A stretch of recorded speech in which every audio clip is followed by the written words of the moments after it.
This is CGTN, China Global Television Network.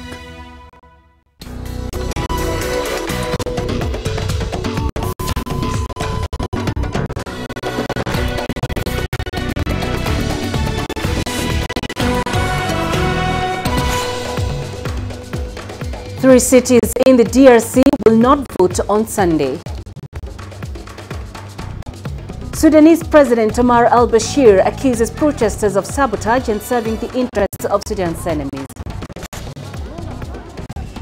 And investigative magistrates in France dropped charges against 9 Rwanda officials in the death of the country's president in 1998. Hello and welcome to Africa Live from Nairobi.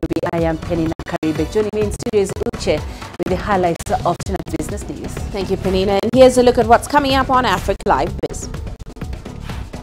U.S. President Donald Trump to sustain a government shutdown until his demands for funding for a wall are met.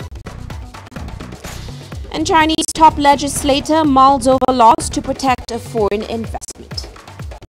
Of course, all that coming up within the program. Now it's back to you, Penina. Thank you, Uche. We start in the Democratic Republic of Congo, where 3 cities will have to wait till after December 30th to cast their vote. Citizens of Beni, Butembo and Yumbi will have to cast their votes in March. The Electoral Commission is citing Ebola and ethnic violence as the reason for delays. Opposition coalition candidate Martin Fayulu has called the reasons fallacious, adding that campaigning has taken place in the Ebola-affected areas. The rest of the country is still set to vote on December 30th. The final results for the presidential vote will be announced on January 15th. Sudanese President Omar al-Bashir has accused those exploiting the current living conditions as a chance to protest of sabotage and serving the interests of Sudan's enemies. Al-Bashir made the remarks when addressing a gathering in Gezira State. He has vowed to press ahead with the development agenda of the country. He reiterated Sudan's adherence to its religion as staunch and beyond bargain. Early in the day, al-Bashir began a visit to Gezira State in central Sudan to inaugurate a number of development projects. Various Sudanese cities, including the capital Khartoum, have been witnessing popular protests against the deteriorating economic conditions and price hikes of basic commodities. You know who wants to distort the institutions and ban these facilities from every side? These are traitors, agents and mercenaries. We will not give them space. In Tunisia, protests have taken place following the self-immolation of a journalist. Abdelrazak Zorgoui posted a video online expressing frustration at the country's economic situation. He complained of unemployment and the unfulfilled promises of Tunisia's 2011 protests. He then set himself on fire.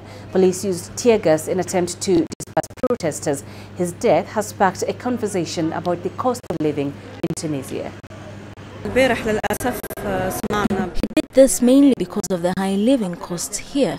I'm in touch with journalists and I know they live under fragile circumstances, such as working without contracts and earning poor salaries that do not meet their needs.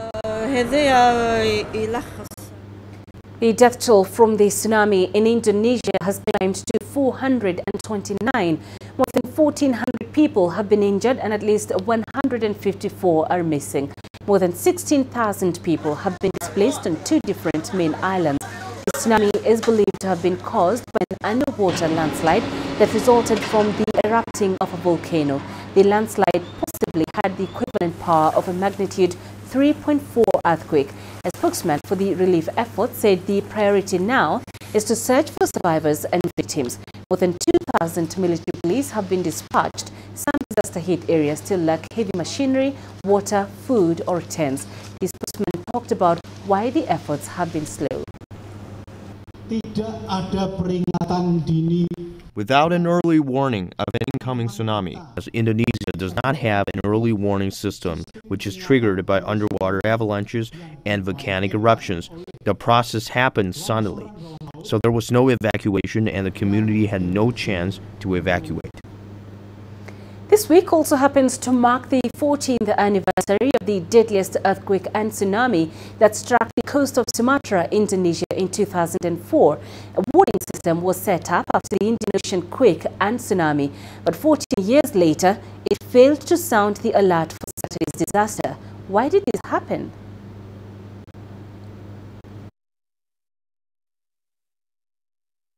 Stirred up the Indian Ocean.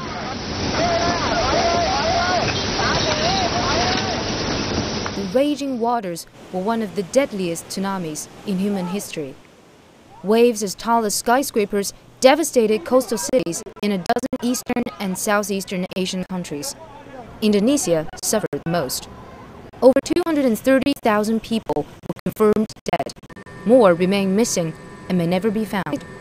In the aftermath, the Indonesian government built a sophisticated warning system with international help. But it didn't work this Christmas either, or in September, when more than 2,000 were killed at dinner time. Angry Indonesians ask why this keeps happening. Officials from the country's National Disaster Management Agency admitted under pressure that the system hasn't been functioning since 2012. President Joko Widodo blamed lack of funding and broken equipment. He also explained that the system was designed for tectonic, not volcanic activities, which triggered the latest tsunami. But it didn't comment on why the system failed to detect tectonic activity-triggered tsunami in September.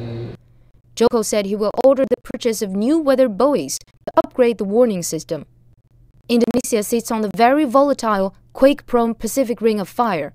It also has 13% of the world's volcanoes, and most are active. CGTN. You're watching Africa Live. Let's take a short break. Coming up, investigative magistrates in France dropped charges against 9 Rwanda officials following the death of the country's president in 1998. And former Egyptian President Hosni Mubarak calls to testify against his successor, Mohamed Morsi. You don't find the stories of North Africa by sitting on the sidelines. You've got to get out, go there, and you'll find them. In the bazaars of Casablanca, among the crowds in Cairo, to visit Cairo, the ancient capital of Egypt, along the waters of the Nile, along the sands of the Sahara. No one else will take you where we can in North Africa. No one else will show you what it's all about. CGTN, see the difference.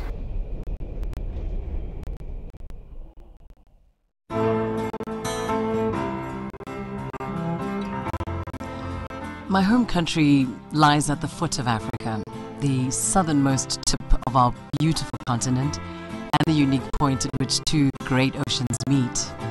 Now on a clear day in Cape Town, you can just make out Robben Island, the place where Nelson Mandela was jailed for so long. South Africa has changed so much in the years since then, but it is this country's history that shaped me and took me into reporting. I'm inspired by Africa's men and women of courage. It's the everyday hero who brings out my passion. The creatives, the decision makers, the risk takers who are shaping a bright African future. I see them in Cape Town. I see them in the pulsating city of Johannesburg. I see them across the continent, and I know our time has come. CGTN is a platform where African voices can speak for themselves and take their stories to the world. My name is Lindy Mtongana, and I'm a news anchor and reporter for CGTN.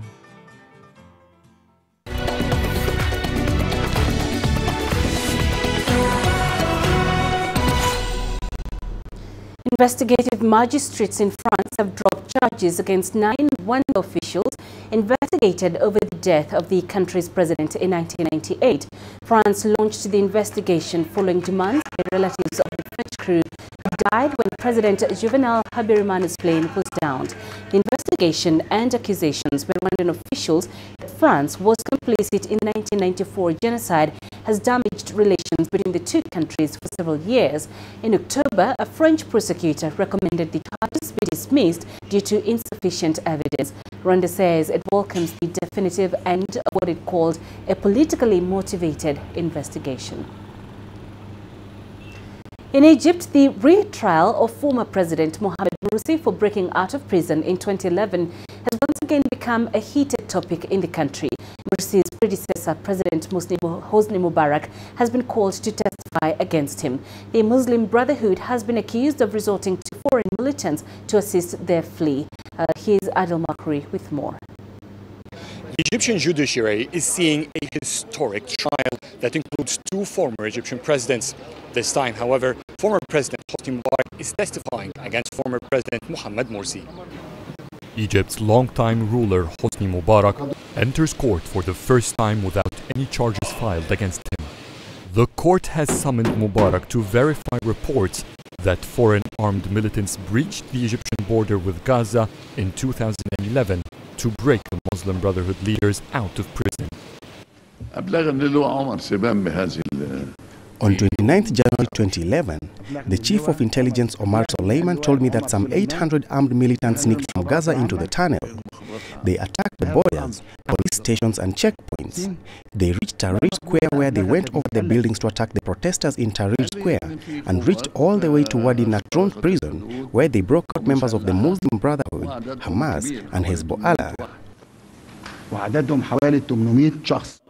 With this testimony, Mubarak has pushed away all accusations that police snipers attacked the protesters in 2011. During the 25th of January uprising, Egyptian police arrested a number of Muslim Brotherhood members and held them in Wadi el-Natron prison, among them Mohamed Morsi, who then became Egypt's elected president. The clash between Mubarak and the Brotherhood became more evident when the judge gave room for Mohammed el-Biltagi, one of the defendants, to ask Mubarak questions. Was the armed forces able to secure the country and detect the influx of 800 foreign militants, as you claimed? They reached the Natron prison 600 kilometers away and fled out of the country without being arrested. Were you not aware? This is not true. The armed forces only have the border control troops. After they crossed the border through the tunnels and blended with the society, they did what they did. They clearly had no power beyond the border. Mubarak refused to comment on a possible plot between the Muslim Brotherhood and other countries to conspire against Egypt. He also didn't talk about other attacks that these foreign militants made. He insisted that he needs permission from the presidency and the armed forces, as the information he has was classified. After giving the room for Muslim Brotherhood members to ask former President Hosni Mubarak questions, the trial went from investigating fleeing out of prison to a trial about the authenticity of the 2011 January uprising. Adil Mahroui, CGTN, Cairo. A German rescue NGO Sea-Watch has released a video of its ship rescuing around 33 migrants in the Mediterranean Sea. The organization is also appealing to European nations to take in the rescued migrants. The ship is still in the waters waiting for a port dock. Sea-Watch is also warning that although those on board are fine, things might change in the coming days as the weather in the sea is deteriorating. The migrants were rescued Monday 150 kilometers off the Libyan coast. According to Sea-Watch, most of the migrants on board are from Nigeria, Libya and Cote d'Ivoire. However, there are those from other African countries including Egypt, Guinea, South Sudan, Congo and Senegal. On to Somalia now, and efforts are underway to rebuild cultural centers ruined by decades of conflict. CGTN's Abdulaziz Bilu visited the National Theatre, once constructed by Chinese engineers, to gauge the progress made after deadly attack that rocked the theatre over the weekend. These government employees are taking part in a program known as Ishelqan, voluntary work to renovate and rebuild cultural landmarks destroyed by years of conflict. On weekdays, civil servants from various government ministries on a rotational basis take part in the exercise to rebuild the National Theatre that remained dark since the fall of the government 3 decades ago. A deadly attack over the weekend killed 20 people in Mogadishu, Intelligence sources say that the bombers' target was the National Theatre, with an aim to end the ongoing construction work. The program is a voluntary one being done by civil servants. We have a few technicians on the ground to finalize the task, but it's civil servants who do most of the work to ensure that the theatre is up and running and ready to tackle foreign ideologies that have affected Somalia. The country's President Mohamed Abdullahi Farmajo relaunched the exercise that will also pave way for the restoration of the National Library, the National Archives and other public centres. We hope to complete this project in the next 9 months and return this cultural centre to how it was before the Civil War. After that, we hope our actors, musicians and poets will have a stage to offer their performances.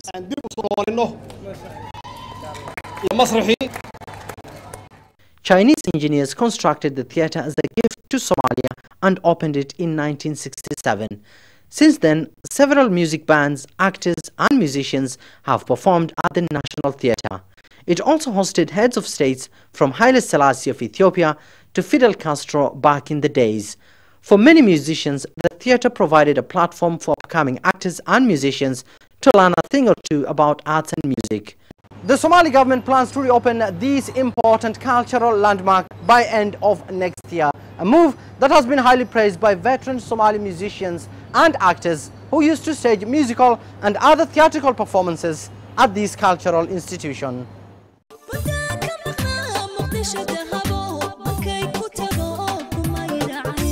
With the absence of the National Theatre, local musicians use stadiums and other public spaces to stage concerts.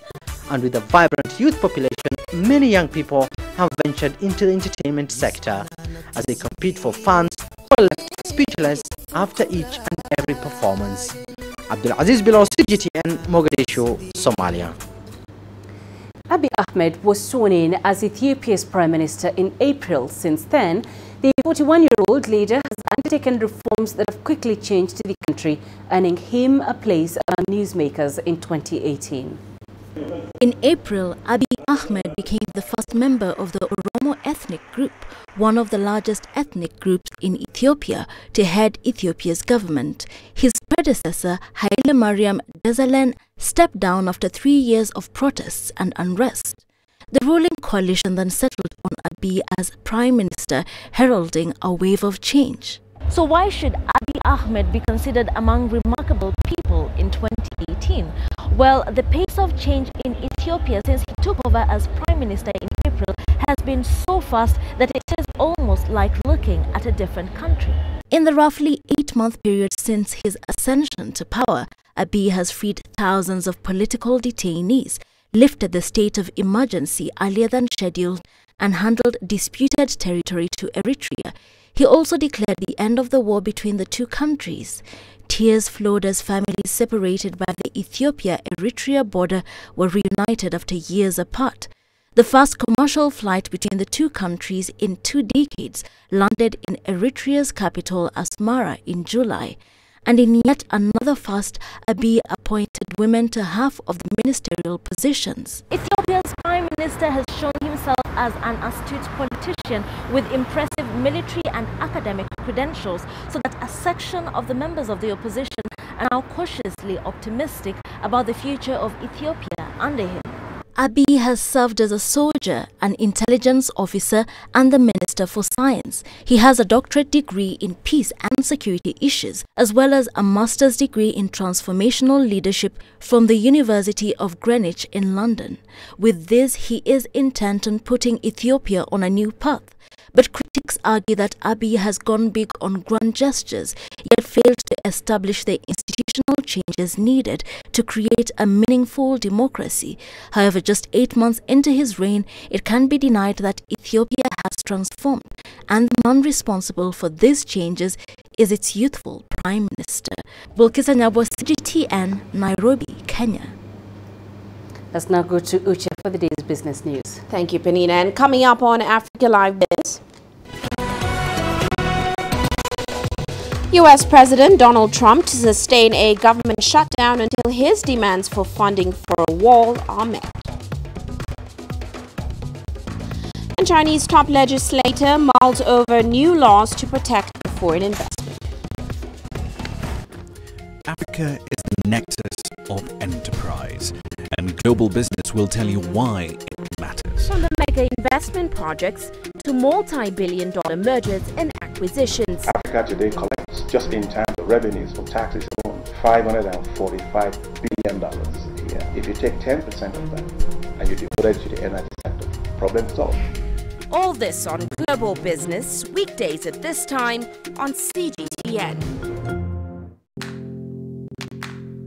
Every story starts out like this. Okay. We'll head up now. Beyond the rush of the numbers, there's always a more fundamental question. What happened? Who has been affected? When market-moving decisions are made, who's responsible and why?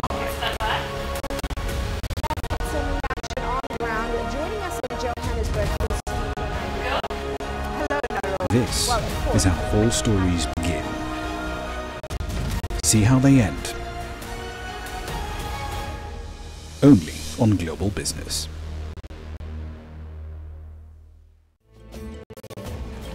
There's more to this place than just glorious landscapes.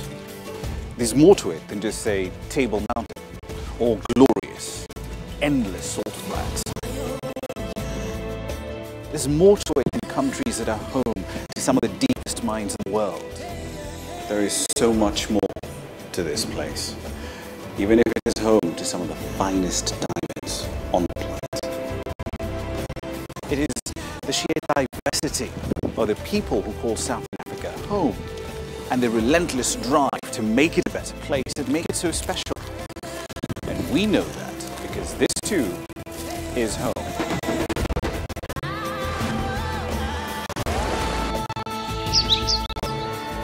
No one knows Southern Africa like we do. CGTN. See the difference.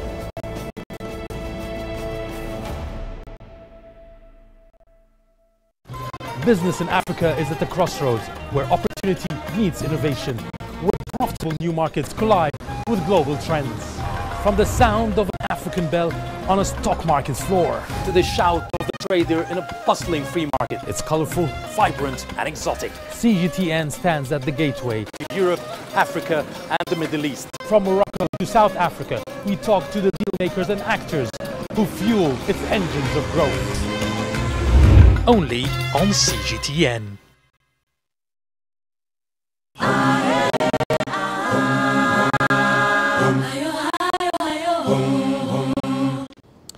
Well, let's start off in the U.S., where President Donald Trump has said the partial shutdown of the federal government will last until his demands for funds to build a wall on the U.S.-Mexico border is met.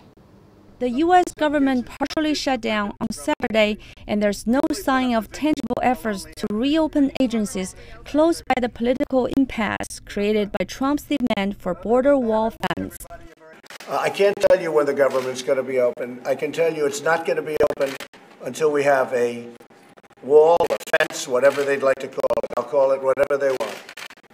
But it's all the same thing. It's a barrier from people pouring into our country from drugs. And if you don't have that, then we're just not opening.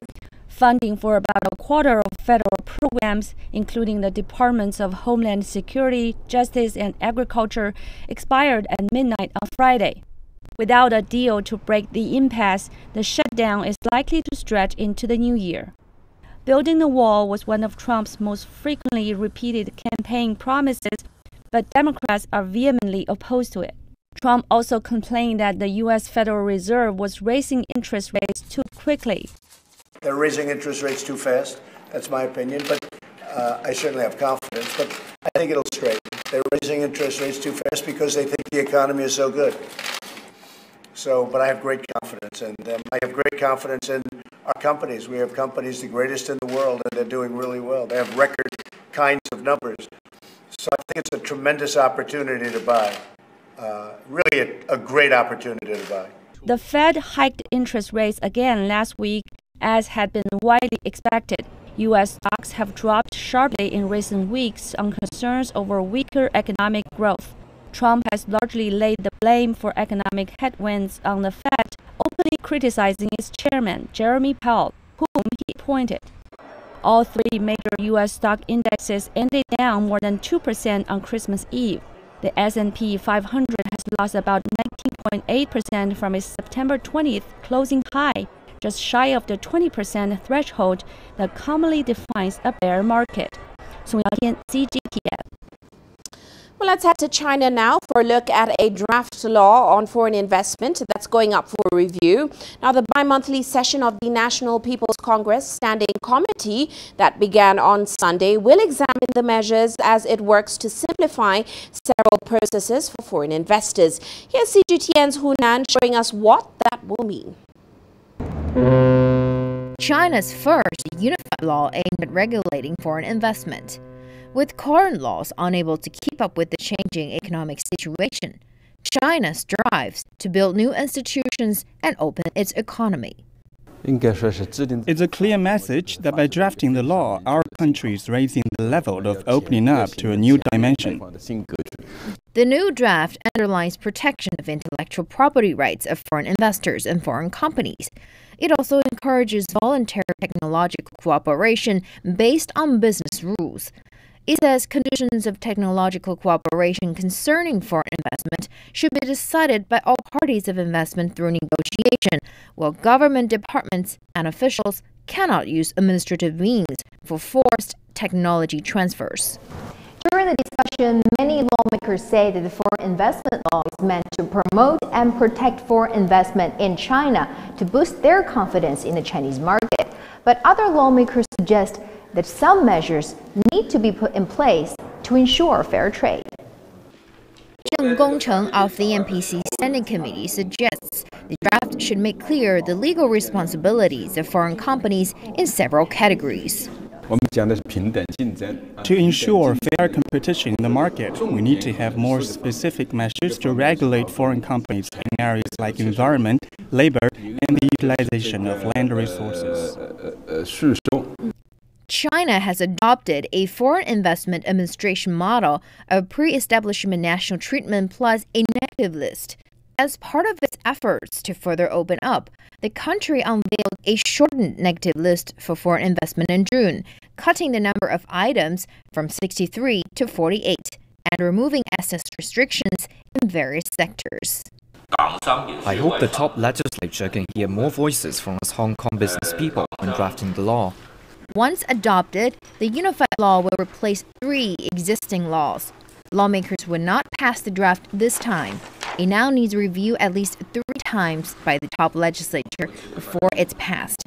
So discussions will continue, and more details will be debated by the lawmakers. Hona, CGTN, Beijing. All year now jeopardizes the country's economic recovery plan, as well as its 2019 budget, and an early December deal by OPEC to cut production by 1.2 million barrels per day. Now, with a look at how this affects Africa's biggest oil producer, here's CGTN's Kelechi Mekala. Nigeria's finance minister, Zainab Ahmed, addressing key economic questions heading into 2019.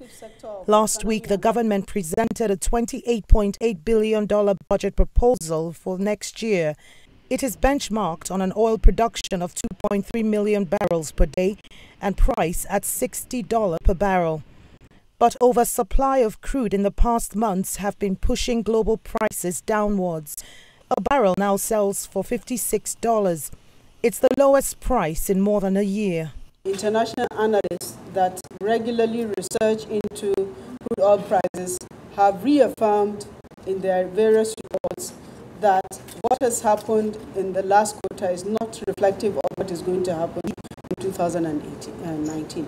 But the president also said that in the event that the crude oil price gets equal to or lower than what we have in the budget, that we will go back again to the National Assembly to do a supplementary budget. Crude oil is Nigeria's mainstay. It accounts for about 70% of the country's earnings and 90% of its export earnings.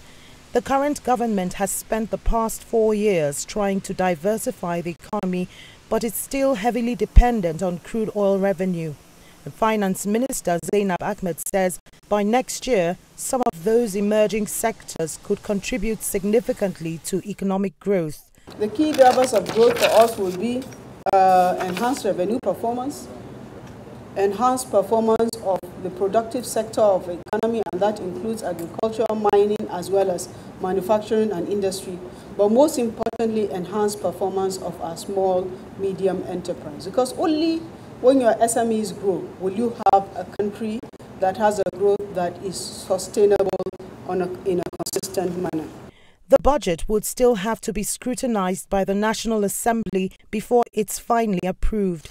Lawmakers may play safe and bring down the oil benchmark price considerably. Kelechi Emekalam, CGTN Abuja, Nigeria. Meanwhile, China's online florist industry has been growing rapidly. Back in 2017, the online flower sales industry hit about $3.3 billion in sales. While CGTN's Zhao Yunfei has those numbers. Decorating a Christmas tree is a Western tradition, but it's become popular in China thanks to the booming online florist industry. It's part of the whole do-it-yourself craze, while friends and family enjoy the festive atmosphere. At a shipping center run by e-florist platform Hualijia, workers are sorting out branches of flowers. They get packed and put in thermal bags before being sent to homes and offices in the Beijing, Tianjin, and Hebei area. Fresh flowers used to be a so-called gift consumption in an economic sense.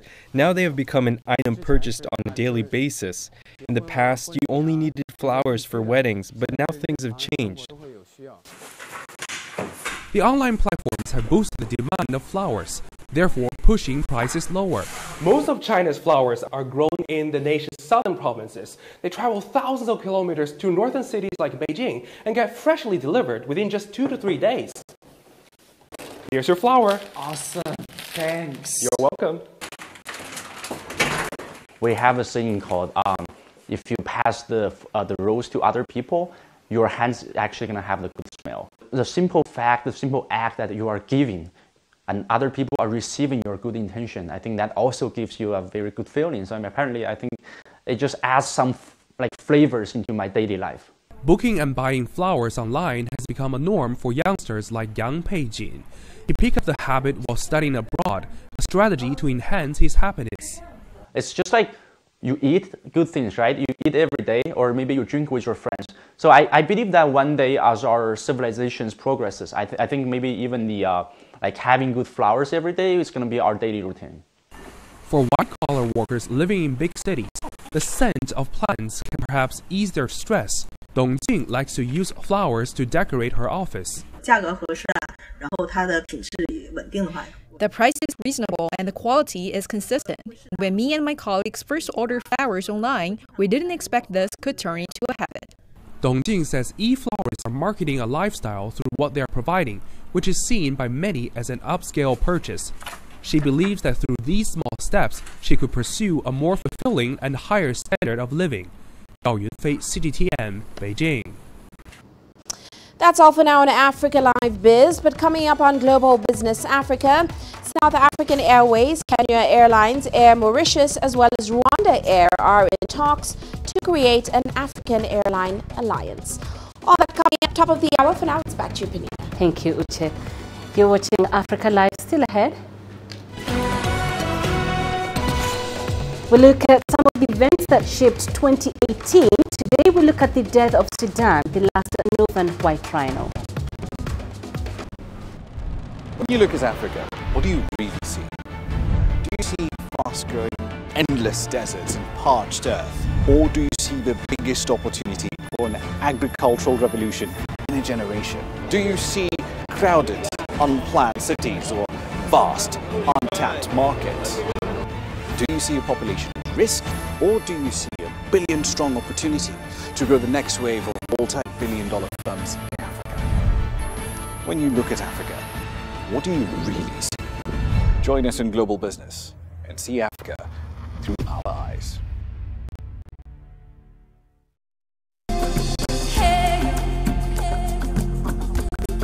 Accra is my kind of city. That's because when I'm here, I feel like I'm back home in Lagos or Abidjan, which are two of the major cities I grew up in.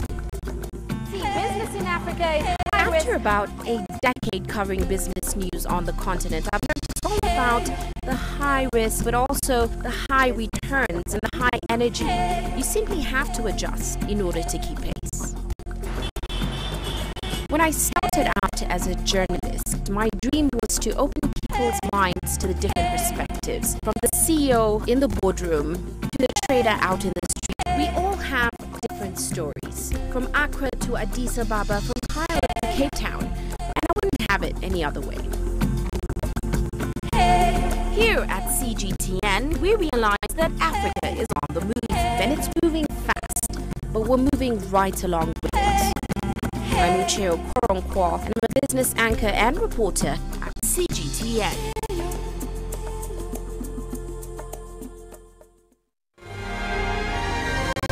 The greatest journeys, the greatest sights, the greatest adventures. Here in Qanater, this weir allows the locals to walk on water. We're far more than just TV news. We're your passport to the wonders of Africa. To bring you stories of struggle, survival and hope.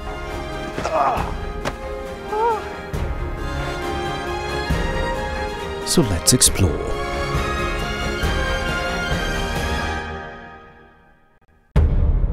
CGTN. See the difference.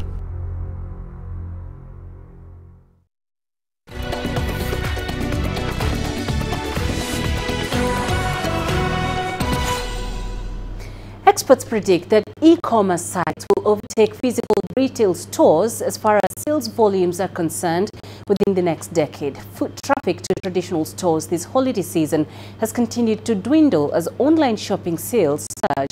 However, it's not all roses for the world's most popular online retail players, as they're now struggling with the unique problem of their own costly item returns.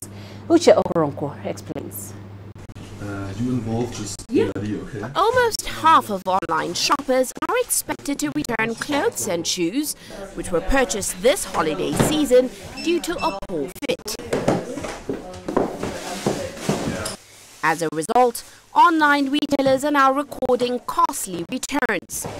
Popular online store ASOS issued a profit warning in December after having to increasingly discount its stock, which left them struggling to preserve their profit margins.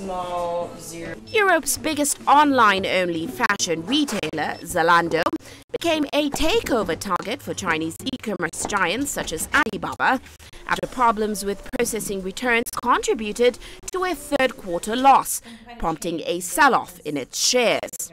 When you look at how, for example, fast fashion is actually produced, there's a lot of room for error as those garments are being made. So in this era where we're turning around articles very quickly, the corners that get cut sometimes impact the fit of the clothing. So this adds a whole new level of complexity that a consumer has to navigate. Online retailers are now trying to crack the sizing problem.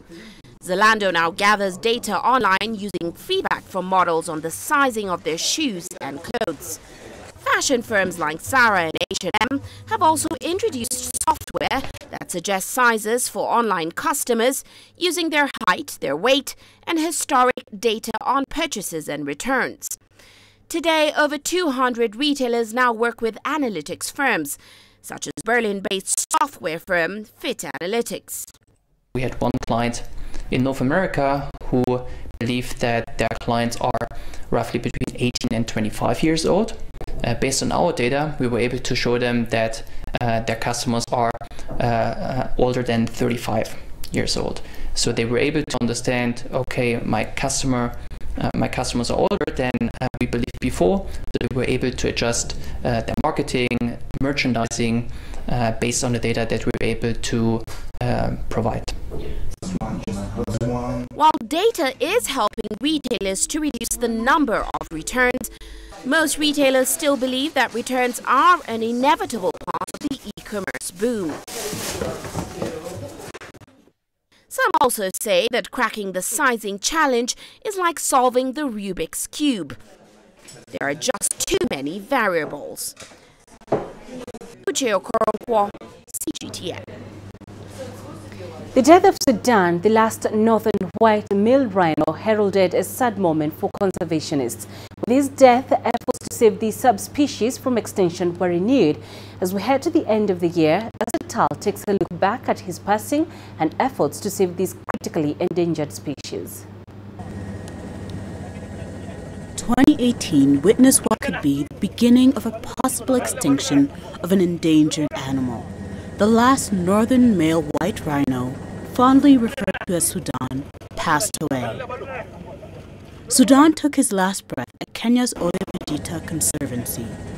In 2009, Sudan and 4 other northern white rhinos had been moved to Ole Pejita. Hopes had been high that the rich grasslands could support the breeding of more northern white rhinos. But Sudan passed away at age 45 without leaving a male offspring. Wildlife experts and animal lovers mourned his death. Many shared heartbreaking pictures of Sudan with one of his caretakers, as well as an image of his final resting place. Sudan is survived only by his daughter and granddaughter. They are both old in age and past their prime reproductive years. But how did we get here? The northern white rhinos once stretched from Chad to the Democratic Republic of Congo.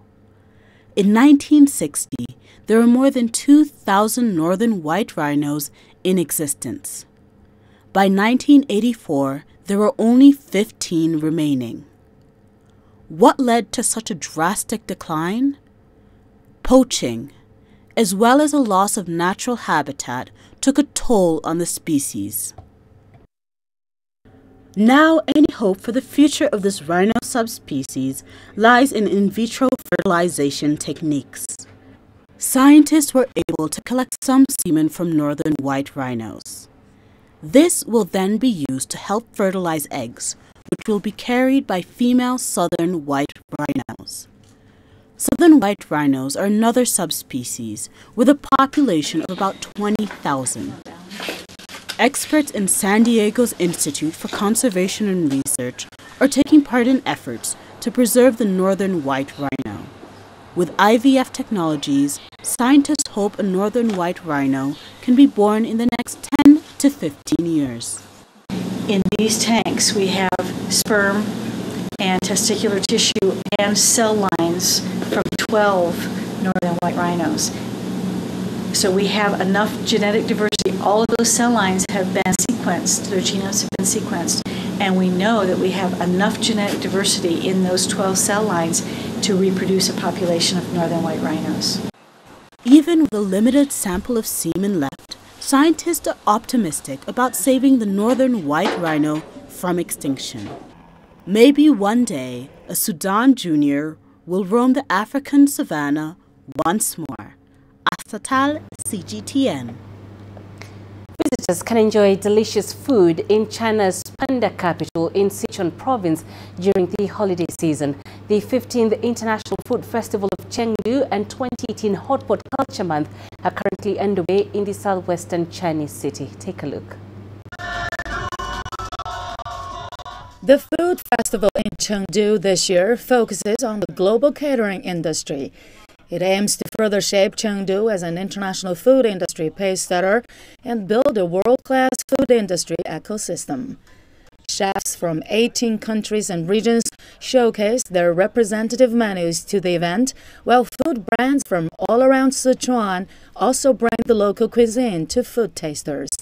There is a wide range of distinctive Chengdu food, such as pork lungs in chili sauce and spicy hot pot, which are highly praised by gourmets all over the world. Sichuan cuisine ranks top among the 8 cuisines of China, and Chengdu is where Sichuan cuisine originated and continues to develop. Early in 2010, Chengdu was rated a city of gastronomy by UNESCO, the first Asian city to receive such an honor. The International Food Festival will last till January the 10th. And coming up in sports, all the latest from the English Premier League as teams crumble for Boxing Day points.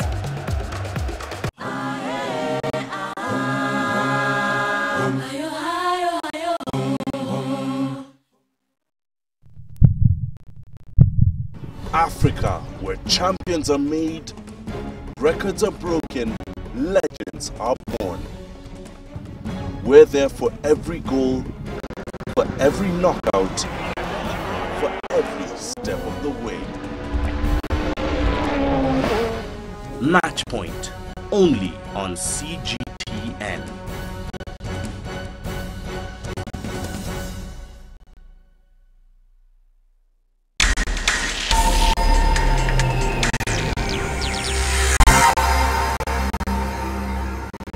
It was a moment of pride for Manchester United supporters on Wednesday, just a few minutes before their team played Huddersfield.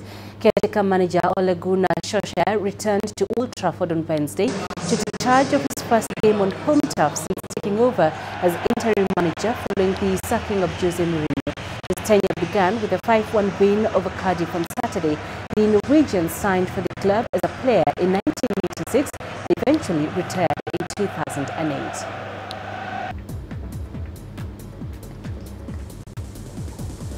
It was a triumphant return for Ole Gunnar Solskjaer as Manchester United beat Huddersfield 3-1.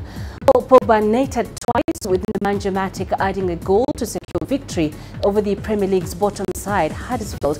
Elsewhere, Liverpool moved 6 points clear at the summit after beating Newcastle by 4-0 to ensure Jurgen Klopp's will start 2019 at the top of the table. Meanwhile, Manchester City were beaten 2-1 by Leicester City to lose further ground in their title defence.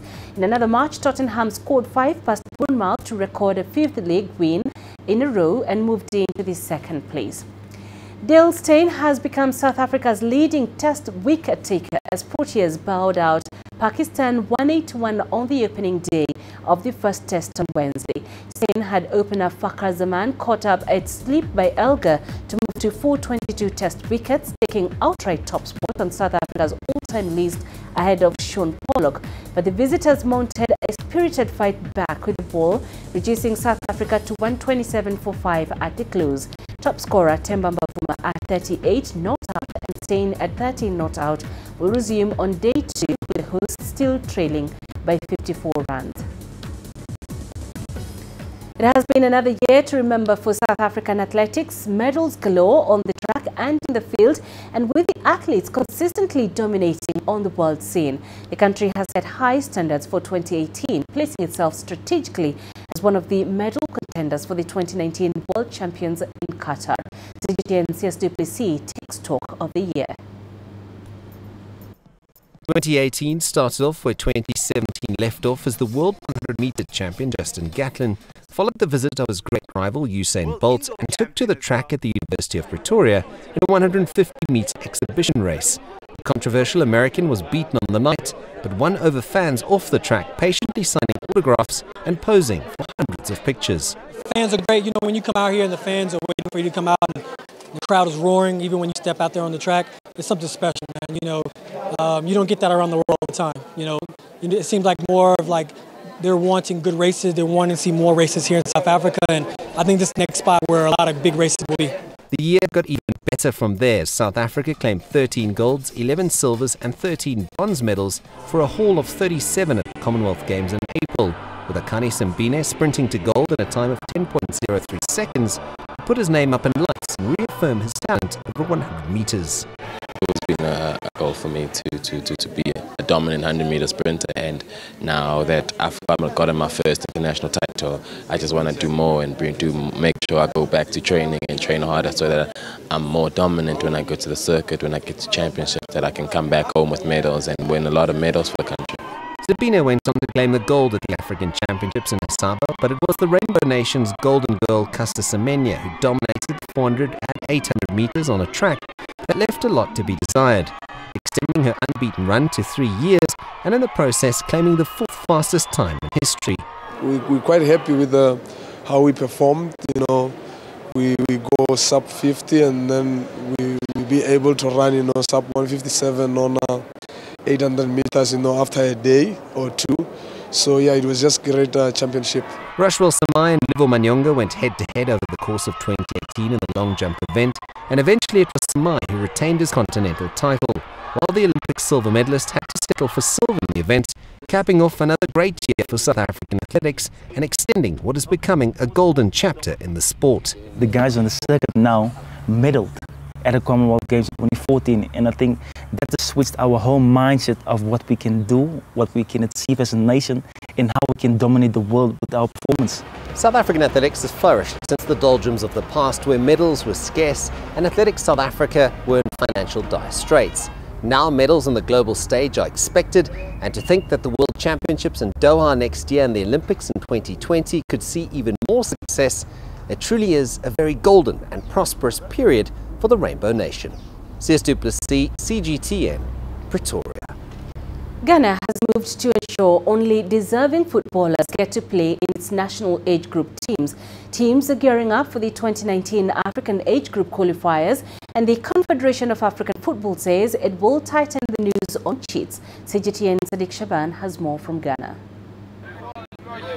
Hard in training, Ghana's under-20 team is preparing for the West African Football Championship. Football fans have turned up to catch a glimpse of the new members of the team after a recent age verification process.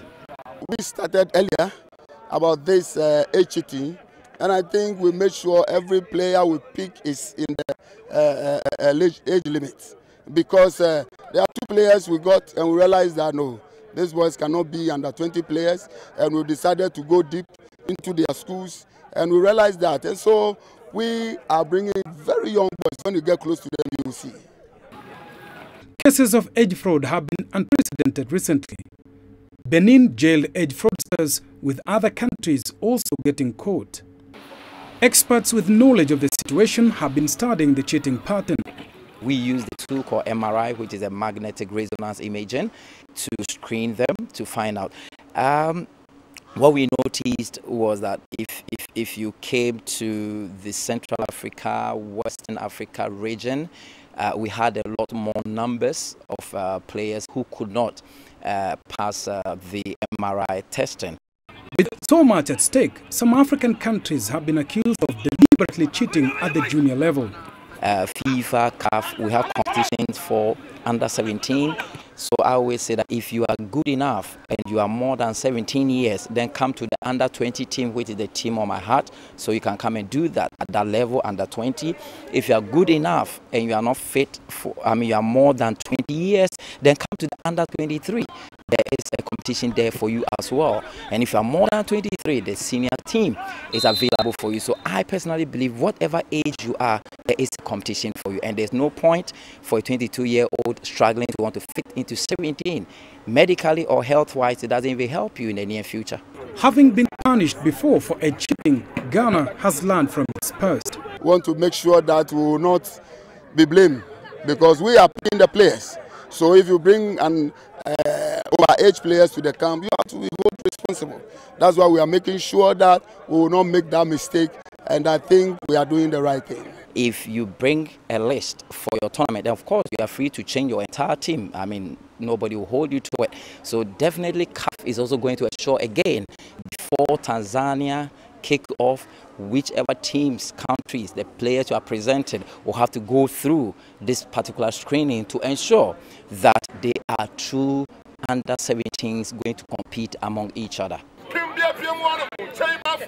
But commentators say the reputation of this age group football has been damaged by lenient penalties handed out to the offenders. Age cheating reared its ugly head again in 2018, forcing the Confederation of African Football to expel some teams from regional tournaments. The vice has refused to go away, but CAF argues the numbers have reduced. However, this argument to be put into further test in 2019 when Africa hosts the Under-17 and the Under-23 Cup of Nations. Sadiq Shaban, CGTN, in Tema, Ghana.